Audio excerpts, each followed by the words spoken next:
આગળ વાત કરીએ તો શિક્ષણ એ જીવતરનો આધાર સ્તંભ છે. શિક્ષણ વગર બધું જ નકામું છે. પોતાનું બાળક ઘરથી વધુ સમય શિક્ષણ ક્ષેત્રમાં આપતો હોય છે. ત્યારે ગીર સોમનાથ જિલ્લાના વડામથક વેરાવળના ડારી ગામે ભાવનગરની સુપ્રસિદ્ધ એવી જ્ઞાન મંજરી પબ્લિક સ્કૂલનો ઇનોગ્રેશન કાર્યક્રમ યોજાયો. વેરાવળમાં સૌપ્રથમ વખત જ્ઞાન સાથે સંસ્કાર જોડી બાળકોની ઉજ્જવળ ભવિષ્ય માટે આ સંસ્થા કાર્યરત બની છે. વેરાવળની શિવાનંદ એજ્યુકેશન ટ્રસ્ટ સાથે ટાઈઅપ કરી આ સંસ્થા ભાવનગરની તો સૌથી મોટી સંસ્થા છે, પણ શિક્ષણ જગતમાં ગુજરાત રાજ્ય અને અન્ય રાજ્યોમાં પણ કાર્યરત છે.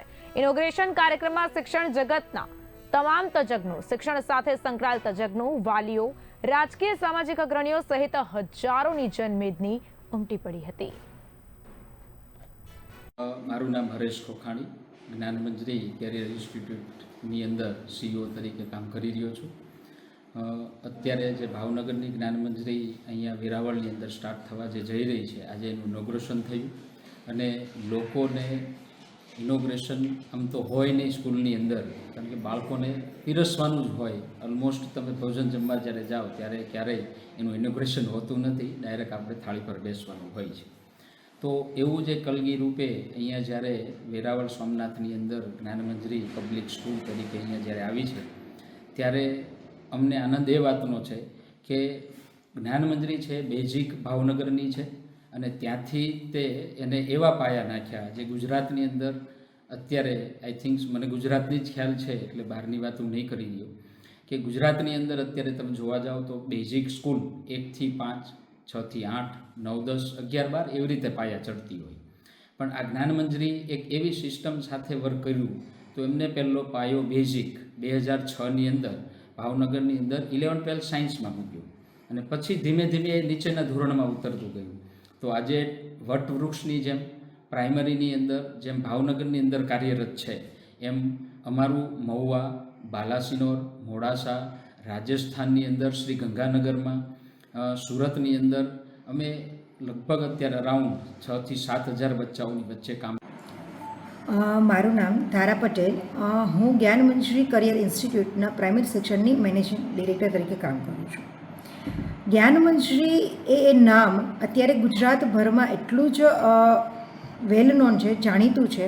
તો એની વિશે હું થોડી વાત કરું તો 2006માં આ જર્નીની શરૂઆત થઈ અને આ જર્ની ઇમિડિયેટ કે તરત આવેલી જર્ની નથી, પરંતુ 2006થી શરૂ કરીને 11-12 સાયન્સ ધોરણમાં એને સૌથી પહેલાં પાયો નાખ્યો ભાવનગરમાં.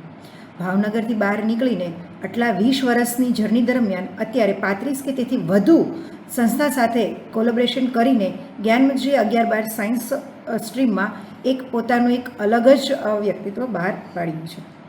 અને એ જ રીતે 11-12 સાયન્સના આખી જર્ની છે એ દરમિયાન જે અમુક હર્ડલ્સ અમે ફેસ કર્યા છે એ જોઈને અમે અત્યારે સેકન્ડરી અને પ્રાઇમરી સેક્શનમાં પણ એ જ રીતે આગળ ગુજરાતમાં એક એજ્યુકેશનમાં એક અલગ જ ડંકો વગાડવા. ગીર સોમનાથ જિલ્લામાં એક એવું સંકુલ ઊભું કરવાની ઈચ્છા હતી કે જેમાં KGથી શરૂ કરીને કોલેજ સુધીનું એજ્યુકેશન મળે અને એ પણ ક્વોલિટી બેઝડ.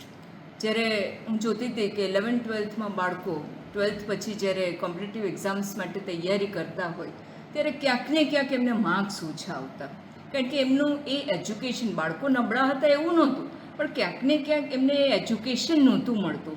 અને જ્ઞાન મંજરી સાથે જ્યારે મેં એમની શૈક્ષણિક પદ્ધતિ વિશે તપાસ કરી તો મને સમજાયું કે ખરેખર આ ઇન્સ્ટિટ્યૂટ એવી છે કે જેની હું ઘણા સમયથી તપાસ કરતી હતી.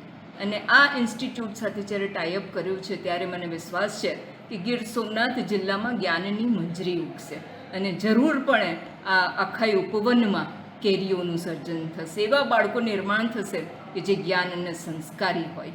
એટલે જ્ઞાન મંજરીનું સાહસ કહો કે જ્ઞાન મંજરીનો ઉદ્દેશ્ય માત્ર માર્કશીટ પૂરતો મર્યાદિત નથી, પણ જ્ઞાન અને સંસ્કારરૂપી બાળકો તૈયાર કરવાનો ઉદ્દેશ્ય છે. અને એ ઉદ્દેશ્ય સાથે સોમનાથ દાદાના આશીર્વાદથી જ્યારે આજે એનું ઇનોગ્રેશન કર્યું છે ત્યારે અત્યંત આનંદ અનુભવું છું.